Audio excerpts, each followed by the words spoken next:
नाज़रीन, मजीद एस्केलेशन की तरफ हम जा रहे हैं। अमेरिका ने इमीडिएटली अपने सिटीजन्स को वेनेजुएला लीव करने का ऑर्डर किया है।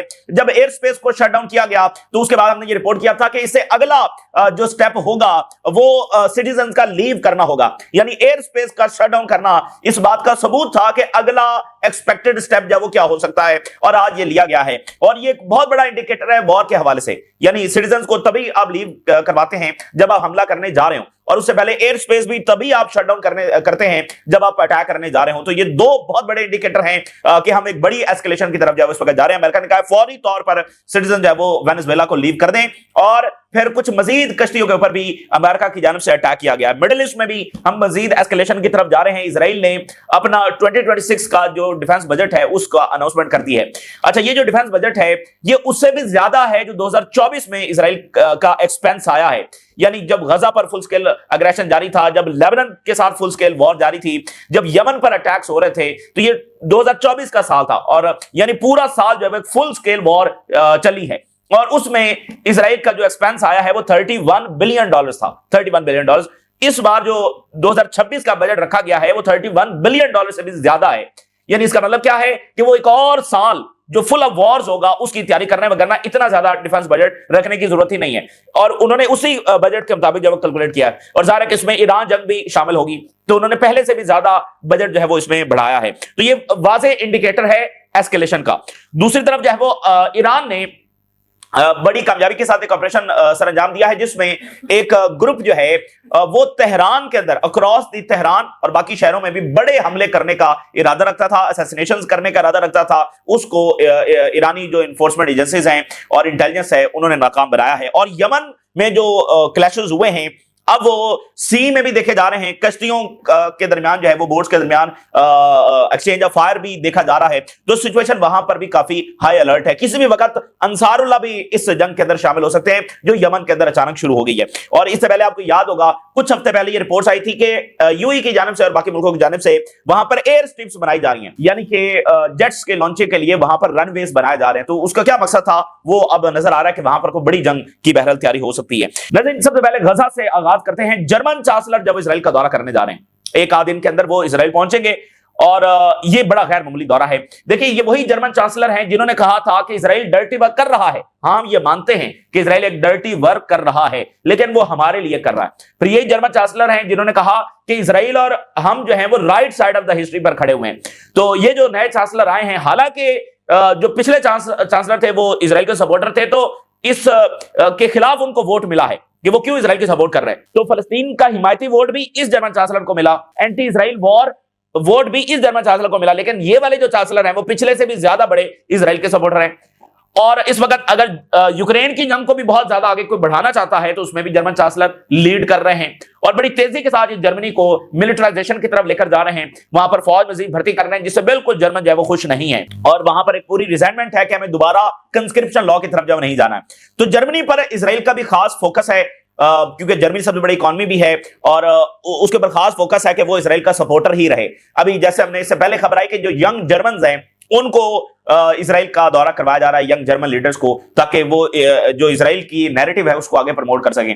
तो ये बहुत ही सिग्निफिकेंट दौरा है इस हवाले से कि मजीद जंगें होने जा रही हैं, और इस हवाले से कि वेस्ट इजराइल की एक्टिविटीज को किस नजर से देखता है। वो इस नजर से देखता है कि जैसा कुछ हुआ ही नहीं, और जो भी इजराइल कर रहा है उसमें वेस्टर्न गवर्नमेंट जो है वो पूरी तरह से इजराइल के साथ है। ऑपोजिशन ने ये कहा है कि ये जो दौरा है ये डिक्लेरेशन ऑफ वॉर है ऑन इंटरनेशनल लॉ।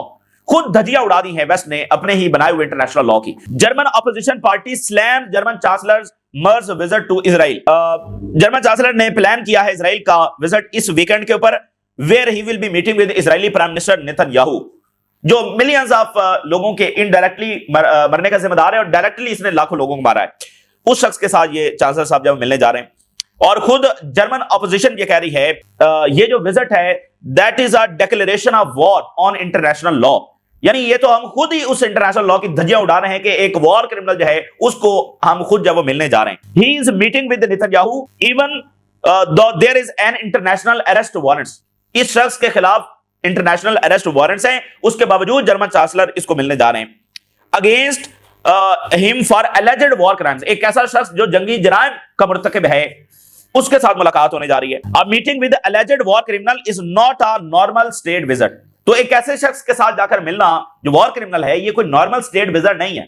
इसलिए ये बहुत ही, यानी कि एक अपने ही बनाए हुए कानून को और इंटरनेशनल लॉ को और तमाम उसूल और ज़ाब्तों को डिस्ट्रॉय करने वाली बात। ये तो देखिए ना, जर्मनी इस वक्त सबसे आगे है कि जो रशियन फंड्स है वो इस्तेमाल होने चाहिए, तो सबसे आगे है वो चांसलर साहब जो कोई रशिया से हमें बराह रास्त लड़ना चाहिए। तो इसके साथ जो जर्मनी ने आर्म्स डिलीवरी जो है वो भी इजराइल को रिज्यूम कर दी है। अच्छा, वो इन्होंने रिस्ट्रिक्ट की थी नहीं की थी, वो खबरों की हद तक की था, पता नहीं बैकग्राउंड में वो हथियार जा रहे हैं और पता नहीं कौन से रिस्ट्रिक्ट किए थे।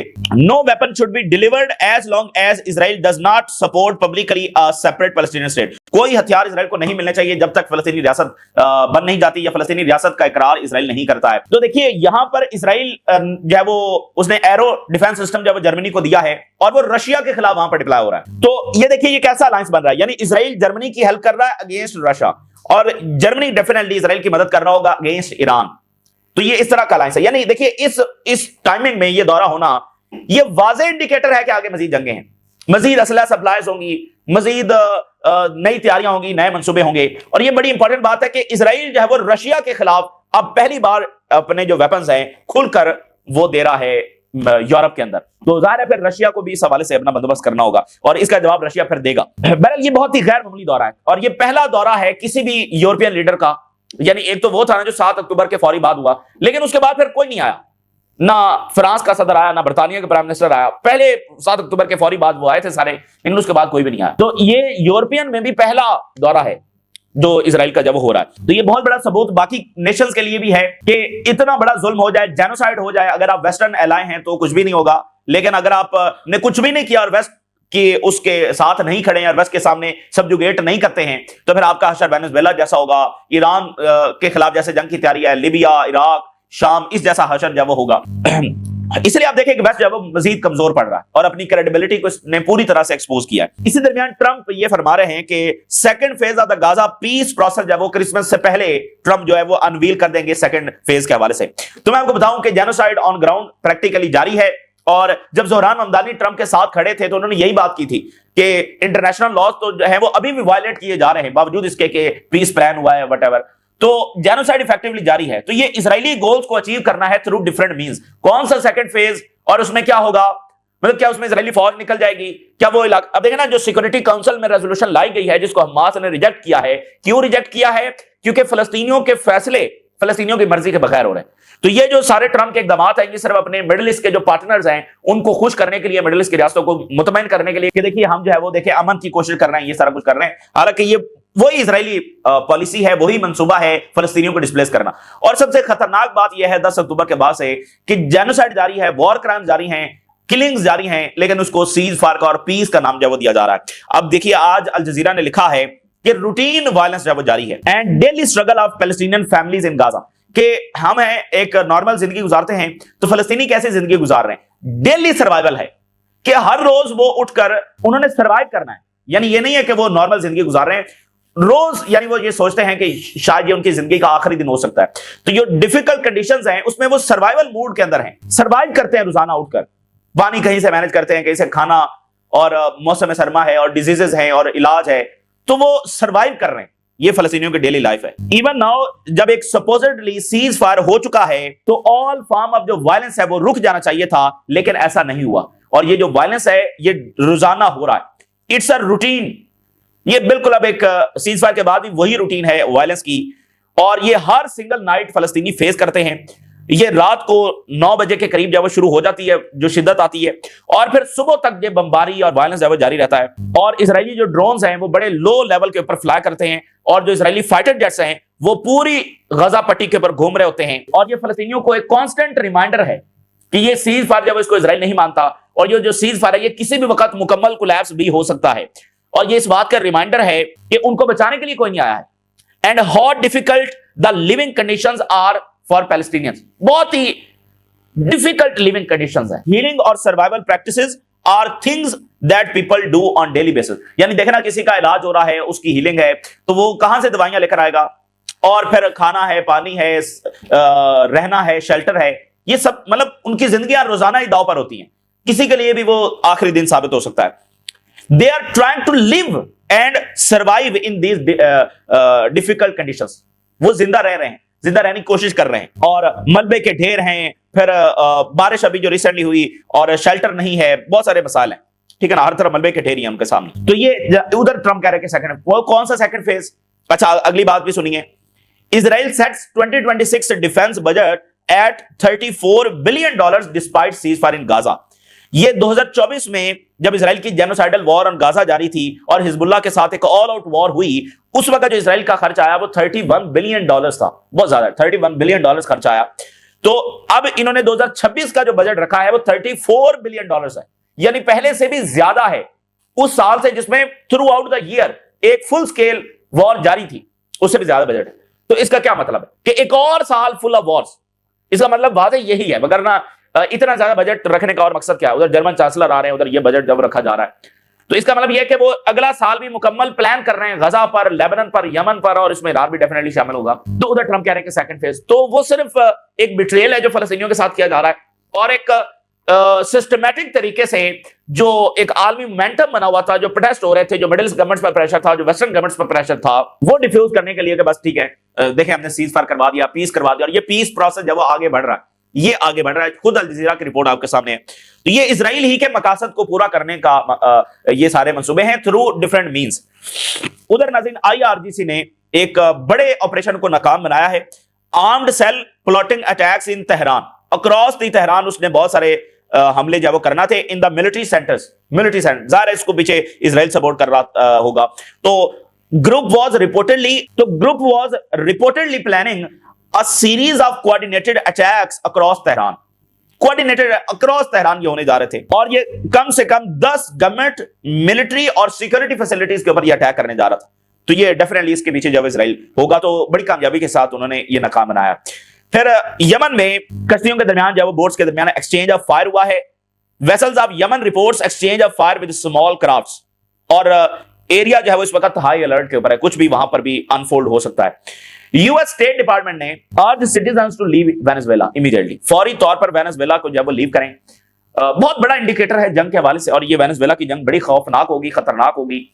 और देखिए आप पूरी टाइमलाइन देखिए, बिल्डअप हो रहा है, बिल्डअप का वाज़ेह नतीजा है कि जंग होगी। तो बिल्डअप के बाद मजीद एस्केलेशन हुई, एयर स्पेस शटडाउन हो गई, एयर स्पेस शटडाउन हो गई तो एक और इंडिकेटर आ गया कि ये मामला हमले ही की तरफ जा रहा है, यानी ट्रेजेक्टरी जो है वो एस्केलेशन की है। अब एयर स्पेस शटडाउन होगी, एयर स्पेस के बाद अब ये उन्होंने सिटीजन्स को निकाल दिया। ये बिल्कुल आखिरी इंडिकेटर्स हैं किसी जंग के हवाले से, और अंदर एक क्योस फैलाने के लिए। ये इसलिए भी था ना जब एक खलबली मच जाए वेनेजुएला के अंदर, मतलब लोग एक खौफ में हो कि अब हमला हुआ, अब हमला हुआ, एक रूटीन लाइफ स्टार्ट कर।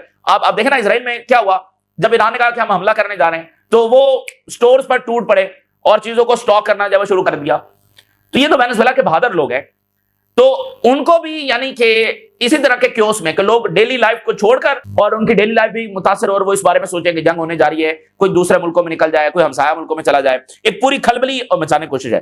और इसको आप देखिए उन्होंने रीजन क्या दी है कि क्यों लीव करें वेनेजुएला को, ये बड़ी इंटरेस्टिंग है।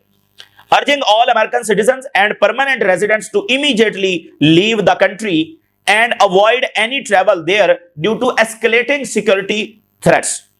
सूरत हाल एस्केलेट कर रही। अच्छा, अब उन्होंने कहा कि ड्यू टू रॉन्गफुल डिटेंशन, अगर आप वेनेजुएला जाएंगे तो वहां वेनेजुएला की गवर्नमेंट बहुत बुरी है, ये आपको डिटेन कर सकती है। अब ये सुनते जाइए, टॉर्चर हो सकता है डिटेंशन में, टेररिज्म वहां पर हो सकता है, किडनैपिंग आपकी हो सकती है, और क्राइम हो सकता है। और ये बड़ी इंपॉर्टेंट बात, ये सारी उन्होंने रीजन दिए हैं कि क्यों लीव करें।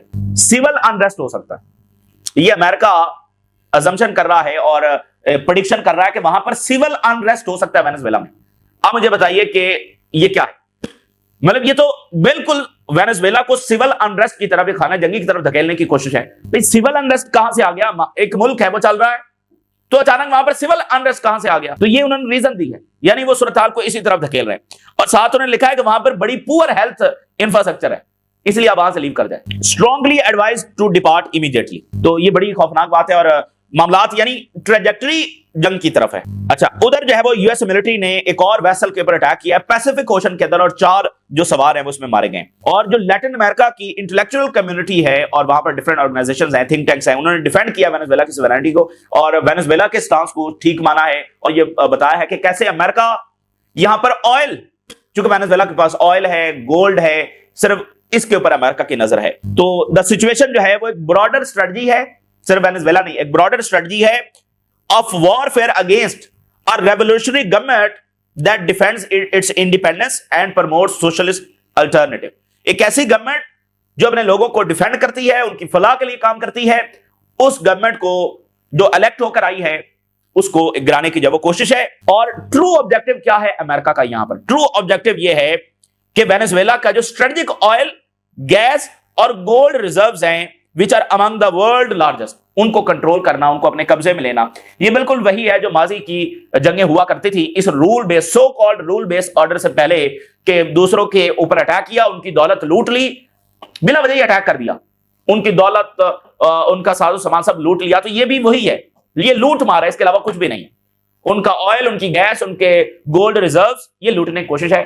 ये लैटिन अमेरिकन इंटेलेक्चुअल कम्युनिटी जब वो कह रही है। तो लैटिन अमेरिका और कैरेबियन जो हैं ये बिल्कुल एक पीसफुल जोन है। यहां पर आप देखिए कोई ऐसी एक्टिविटी नहीं हो रही है, बिल्कुल पुरअमन नेशंस हैं, लेकिन इसके बावजूद चूंकि इनके पास ऑयल है, गैस है, गोल्ड है, इस पर अमेरिका की नजर है। इराक में भी तो यही कुछ किया ना, और सीरिया से अभी भी यही कुछ कर रहे हैं। So we are opposing the campaign of militarisation targeting a sovereign and peaceful nation. तो अगले 24 घंटों के अंदर जो है वो अमेरिका में बड़े प्रोटेस्ट शुरू होने जा रहे हैं, और ऊपर से ये एस्केलेशन, यानी ट्रम्प एडमिनिस्ट्रेशन एस्केलेशन कर रही है और लोग मुखालफत कर रहे हैं इस जंग की। और देखिए 2026 जो है ये ट्रम्प के मिड टर्म इलेक्शन का साल है, तो ट्रम्प चाहेगा कि उससे पहले जो वाइंड अप किया जाए, क्योंकि लोग जो है वो अभी जो ताजा तरीन इलेक्शन भी हुआ है उसमें ट्रम्प की पॉलिसी से खुश नहीं है। तो ट्रम्प इन जंगों को जल्दी जल्दी वाइंड अप करने की कोशिश करेगा, रिजीम चेंजेस जल्दी जल्दी करने की कोशिश करेगा, ताकि मिड टर्म इलेक्शन से पहले वो बड़ा कोई फातेह होकर उभर कर जब सामने आए। लेकिन बड़ा मुश्किल टाइम है वेनेजुएला के लिए। ये इस वक्त की ताजा तरीन सूरत हाल जो आपके साथ शेयर किया, आपने राज रोगा करें। इजाजत दीजिए, अल्लाह हाफिज।